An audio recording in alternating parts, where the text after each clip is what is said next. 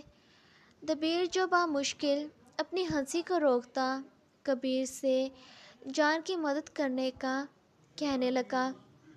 کیوں کریں ہم اس کی مدد جو خود کی مدد کروانا چاہتے ہیں؟ ان کی نظریں نیچی اور زبان پر مٹھاس ہوتی ہے۔ اسی طرح نہیں، الٹا ہمیں ہی باتیں سنانے لگی۔ قبیل لشاری کو ایسی لڑکیاں بالکل پسند نہیں تھی جو اس کی آنکھوں میں آنکھیں ڈال بات کرنے کی عادی ہوں۔ بھائی جو بھی ہو، لڑکی تھی بڑی کمال، جس نے میرے بھائی کو اتنی باتیں سنا دی، ورنہ آپ کے سامنے تو مجھ سے کچھ کہا ہی نہیں جاتا، لیکن یہ اتنی سی لڑکی آپ کو برا بھلا کہہ گئی۔ دبیر کو یہ بات کافی اٹریکٹ کی تھی اس کی۔ دبیر کے من میں اس سے دوبارہ ملنے کی چاہ جاگنے لگی تھی۔ وہ پھر سے اس سے ملنے کا خواہش مند ہو رہا تھا، مگر یہ بات اپنے بھائی کو نہیں بتانا چاہتا، کیونکہ کبیر کا غصہ تو جانتا ہی تھا وہ۔ تو کیا مل گئی لفٹ؟ جان کی بچی، تم کوئی اینجلا جولی تو ہو نہیں جسے دیکھ کر پوری ٹریفک ہی رک جائے؟ پھر بڑی بڑی باتیں بھی کیوں کرتی ہو؟ نینا نے اس کا مذاق اڑانا شروع کر دیا۔ وہ گاؤں کے بدتمیز لوگ تھے جنہیں بات تک کرنی نہیں آتی تھی۔ میں تو خود ان کے ساتھ جانا نہیں چاہتی تھی۔ کوئی نہ کوئی اور چیز مل ہی جائے گی۔ آپ لوگ بھی تو بس تھوڑا چلنے کے ڈر سے یہیں بیٹھے ہیں۔ تھوڑا آگے چلیں، کوئی نہ کوئی چیز مل جائے گی۔ گاڑی میں سے سامان نکالے وہ سبھی پیدل چلنے لگے۔ جب انہیں رکشہ نظر آیا جس میں بیٹھ وہ شریف پور پہنچے، جو کرم پور کے بالکل ساتھ تھا، جسے قبیل اشاری اپنے دشمنوں کا گاؤں سمجھتا تھا۔ سارا دن تو ان کا یوں آتے آتے ہی گزر گیا تھا۔ اپنے دادا دادی کے گھر پہنچے، سکون کی سانس لی تھی انہوں نے۔ اتنی دیر لگا دی آنے میں۔ حدید صاحب کی والدہ یعنی کہ جان کی دادی فکر مندی سے پوچھنے لگی، اماں کیا بتائیں، خراب ہو گئی ہماری گاڑی اور کسی نے لفٹ بھی نہ دی ہمیں، بڑی مشکل سے پہنچے ہیں ہم یہاں تک۔ دادو، یہاں کے لوگ بڑے بدتمیز ہیں۔ ایک گاڑی لینڈ کروزر والا شخص انتہا کا برا نکلا۔ اس کا بھائی تو مدد کرنا چاہتا تھا،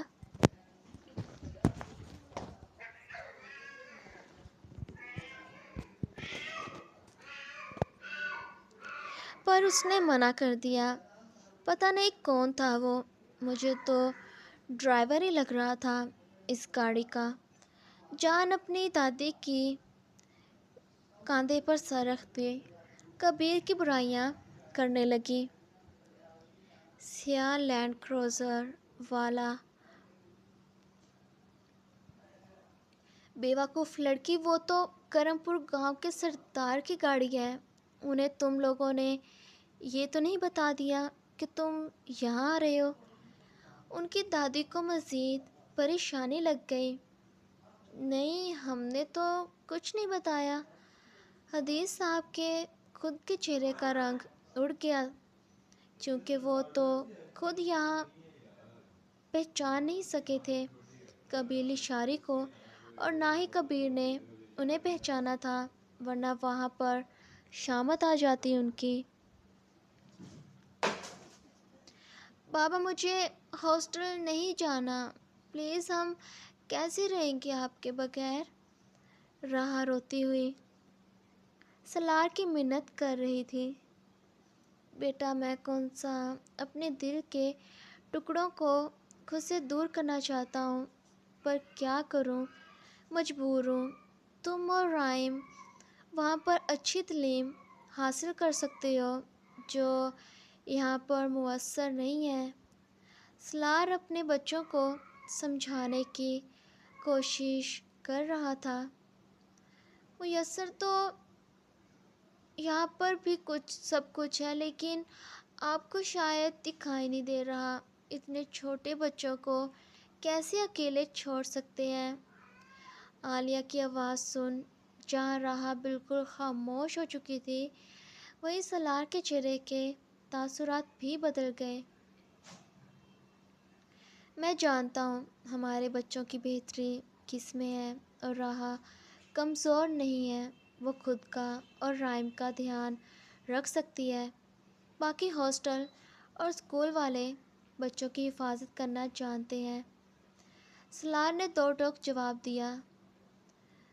بچوں، کیا آپ اپنے پیرنٹس کو 2 منٹ کا وقت دے سکتے ہو؟ مجھے آپ کے بابا سے بات کرنی ہے۔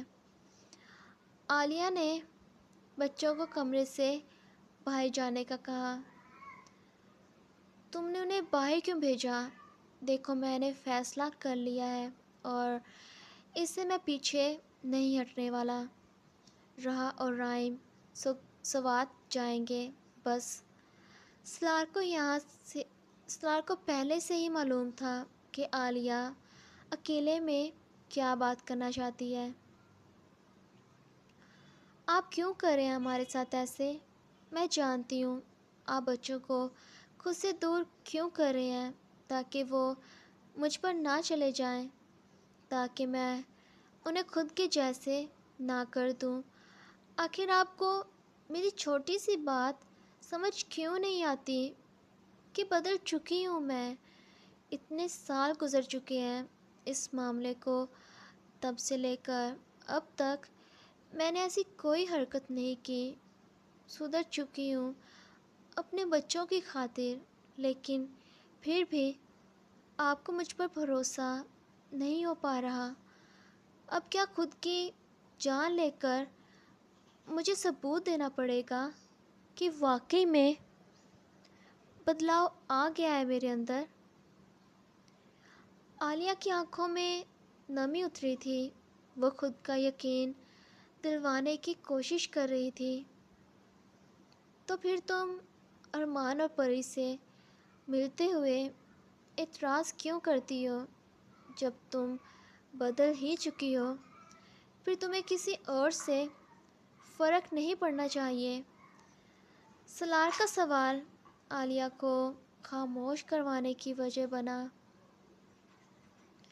مجھے ان سے اعتراض نہیں ہے، پر ان کی خواہشات سے مسئلہ ہے۔ کبھی اسے کیا چاہیے ہوتا ہے تو کبھی کیا۔ اسے دیکھ کر میری بیٹی بھی بگڑنے لگی ہے۔ اوپر سے آپ نے راہا کو بتا دیا کہ وہ سب اس کے بہن بھائی ہیں، تب سے وہ بھی کبھی شادی کی فرمائش کرنے لگی ہے تو کبھی بچوں کی، چونکہ اسے لگتا ہے جب اس کے بڑے بہن بھائی سیٹل ہیں تو اسے بھی ان گھر گرہستی سنبھالنی چاہیے۔ عالیہ نے اصلی وجہ بتا دی۔ تو کیا ہو گیا، بچی ہے وہ، اور بچپن میں بچے ایسی ہی باتیں کرتے ہیں، اس میں کون سا بڑی بات ہو گئی؟ لیکن بار بار ایک ہی بات کا ذکر کرنا کئی مرتبہ وہ بات پوری کر دیتا ہے، اور آپ اب پھر سے راہا کو خود سے دور بھیجنا چاہتے ہیں۔ کم از کم اب وہ میری نظروں کے سامنے تو ہے، اور اگر وہ دور چلی گئی تو مجھے اس کی فکر ہی ستاتی رہا کرے گی۔ پلیز آپ ہمارے بچوں کو دور مت کریں۔ اگر آپ کو ڈر ہے کہ وہ میرے جیسے نہ بن جائیں تو میں ان کے سامنے بھی نہیں آیا کروں گی۔ عالیہ نے رونا شروع کر دیا۔ اچھا ٹھیک ہے، لیکن وہ اسکول بہت اچھا ہے۔ رائم اور راہا کچھ نہ کچھ بن کر ہی آئیں گے۔ چلو ہم ایسے کرتے ہیں، ہم بھی وہاں چلتے ہیں، وہ ہمارے ساتھ ہی رہ لیا کریں گے، ہماری نظروں کے سامنے بھی ہوں گے۔ اب تو تمہیں کوئی اعتراض نہیں ہے نا؟ سلار نے عالیہ کی بات کا مان رکھتے ہوئے حل بتایا۔ پر ہم سوات میں کیا کریں گے؟ وہی جو یہاں پر کرتے ہیں۔ رہی کام کی بات تو وہ میں فون پر بھی کر لوں گا۔ بس موسم بدلے گا، زندگی تو ہماری ویسے ہی ہوگی۔ چند سیکنڈ سوچتے عالیہ نے ہاں کر دی۔ پر نہ جانے کیوں اس کا من نہیں ہو رہا تھا سوات میں جانے کا۔ نہ ہی وہ اپنے بچوں کو بھیجنا چاہتی تھی اور نہ ہی خود جانا چاہتی تھی۔ بچوں، آپ دونوں کے لیے ایک خوشخبری ہے۔ سلار کمرے سے باہر نکلے، راہا اور رائم کو خبر دینے لگا۔ ہم نہیں جا رہے؟ راہا پہلے ہی خوشی سے اچھلنے لگی۔ نہیں، ہم جا رہے ہیں۔ ہم سب، خود کی اور عالیہ کی جانب اشارہ کرتا وہ انہیں خوشخبری سنا گیا۔ بابا، یہ تو آدھی خوشخبری ہوئی نا؟ جانا تو پڑے گا ہی نا ہمیں، اور پڑھنا بھی پڑے گا۔ راہا نے منہ بنا لیا۔